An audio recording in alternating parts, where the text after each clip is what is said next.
Durísimo y bastante preocupante. No hay otra manera de describir las últimas críticas y análisis de Tomás Mochati, en donde relata la gran decadencia que está viviendo Chile, tanto a nivel político como institucional, y en realidad el oscuro futuro que parece venirse por cómo se están dando las cosas, especialmente tomando en cuenta el alza de la delincuencia, la incompetencia de todos los sectores políticos de enfrentar eso, al mismo tiempo que vemos un mayor crecimiento del narcotráfico, con políticos que no están dispuestos a lidiar con eso, y también no hay que dejar de lado las últimas noticias de cómo se está pidiendo la intervención de las Naciones Unidas en la Araucanía por parte de agrupaciones mapuches que están en la zona.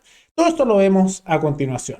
Pero antes, quisiera agradecerle a los suscriptores Francisca, Jansón y Sebastián Calderón, a la vez de Lucho Bravo, que se convirtieron a los suscriptores más recientes en decidir hacer un aporte mensual al canal a través de la comunidad de YouTube. Así que muchas gracias, se los agradezco mucho. Y gracias a aportes como el suyo y el de otros suscriptores, que este proyecto sigue adelante y se mantiene independiente. Así que si alguno de ustedes quiere hacer un aporte voluntario único por Flow o por criptomonedas, un aporte mensual por Patreon o por la comunidad de YouTube, pueden decidir hacerlo mirando un comentario que se encuentra fijado abajo, y también pueden apoyar este programa comentando, dando like y compartiendo este video en sus redes sociales.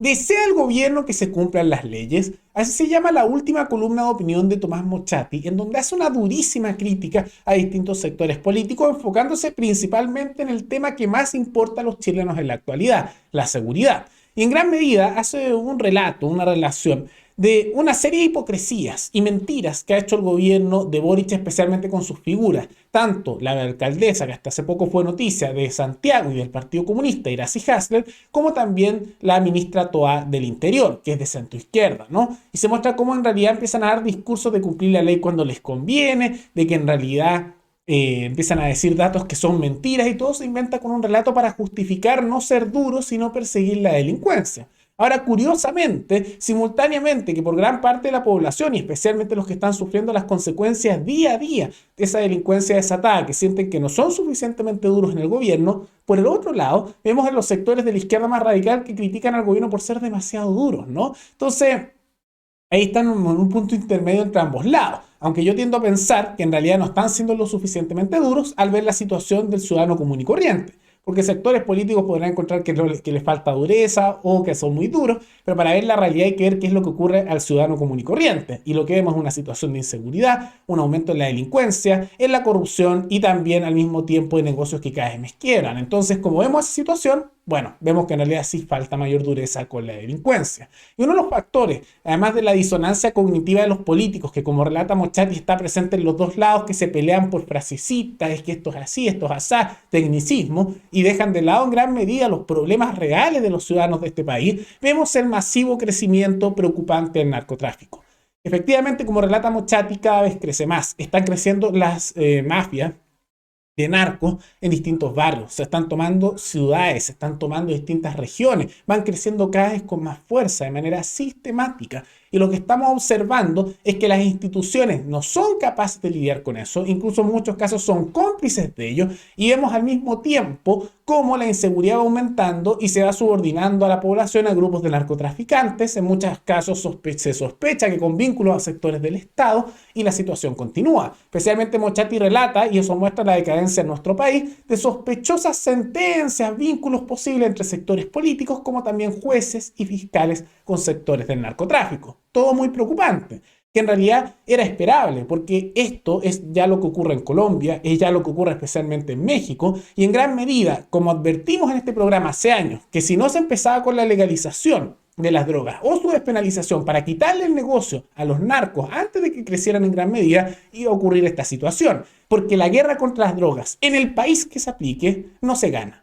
Puede haber victorias temporales, que usualmente son aparentes, pero nunca se gana. Nunca se gana. Y lo que termina ocurriendo, y estamos viendo en Chile, es que los políticos, que ya de por sí son bien incompetentes y muchos corruptos, se corrompen más. Que las instituciones que ya tienen problemas son tomadas por los narcos. Y eventualmente, ante toda esa situación, los narcos crecen. Los únicos lugares donde eventualmente se ha logrado destruir en gran medida el monopolio hegemónico de los narcos son los lugares donde se legaliza o se despenaliza. El mejor ejemplo es el caso portugués, que desde los 90 despenalizaron todas las drogas. bajó el narcotráfico, bajaron las muertes por pandillas, bajaron la transmisión de enfermedades de transmisión sexual, bajaron los abusos contra menores, bajaron al mismo tiempo los gastos en seguridad porque ya no era tan necesario porque se les quitó el negocio. Y simultáneamente bajaron también las muertes por sobredosis al tener un mejor control y ver el problema como una situación de salud. ¿Van a hacer eso nuestros políticos? No, porque hay una mezcla de políticos conservadores de ambos lados, porque ese conservadurismo está en ambos lados, que no quieren legalizar las drogas, no quieren despenalizarlas tampoco, y esto que lo observamos viene desde el Frente Amplio y el Partido Comunista hasta la derecha del Partido Republicano, pasando por todo lo que está entre medio, nadie está hablando de eso. Y por otro lado, vemos una situación de políticos que, aunque no hay nada oficial, se sospecha que podrían tener vínculos con los narcos, porque es como lo que vemos también en México. Los políticos a veces que más se oponen a la droga, o es porque son muy conservadores, o en otros casos es porque están vinculados a los narcos, que es lo que ocurrió en otros países, porque a los narcos lo que menos les conviene es que les rompas el negocio, quitándoles el poder de vender esas drogas, legalizando. Porque ¿qué es lo que ocurre? Que ellos se están enriqueciendo porque el Estado prohíbe y ellos tienen prácticamente un monopolio dentro de su estructura de narcos para hacer eso. En el momento en que tuvieran que competir con emprendimiento y con empresas que vendan lo mismo a mejor calidad y bajo precio, se desaparece su negocio, que es lo que hemos visto que pasa en otros países. Incluso en estados de Estados Unidos, donde han empezado a despenalizar, por ejemplo, la cocaína, heroína y ese tipo de sustancias, en algunos casos legalizar en menores cantidades, también se han visto muchos resultados positivos a nivel social. Baja el consumo, bajan los narcos, mejora todo y se crea más trabajo. Pero nuevamente, la mezcla de conservadores con políticos cómplices de los narcos hace que aumente esta situación. Y va de la mano al mismo tiempo, tal como denuncia Mochati, de una situación en la cual el gobierno le está sacando mucho dinero a las regiones para subsidiar a la capital, y que eso efectivamente lo denuncia que es una injusticia, y inevitablemente ese malestar regional va a crecer con el tiempo con justa razón, y si eventualmente los distintos territorios de lo que se llama este país Chile, que en realidad parece una colonia santiaguina, deciden seguir su propio camino, va a ser lo correcto, porque los habitantes de regiones es una injusticia que se les saque su dinero para subsidiar a la capital y que además no puedan determinar su propio destino. Siempre se habla de regionalismo, no, que siempre las regiones y empiezan a recordar, pero siempre se les olvida, se ignoran sus problemas. La situación migratoria en el norte llegó a su punto actual porque se ignoró lo que decían los habitantes locales. La situación del precio del combustible en el sur, en Magallanes, por ejemplo, también está en un punto crítico, se ignora por completo y se sigue sacando, tal como denuncia Mochati, dinero al bolsillo de las regiones para subsidiar a la capital.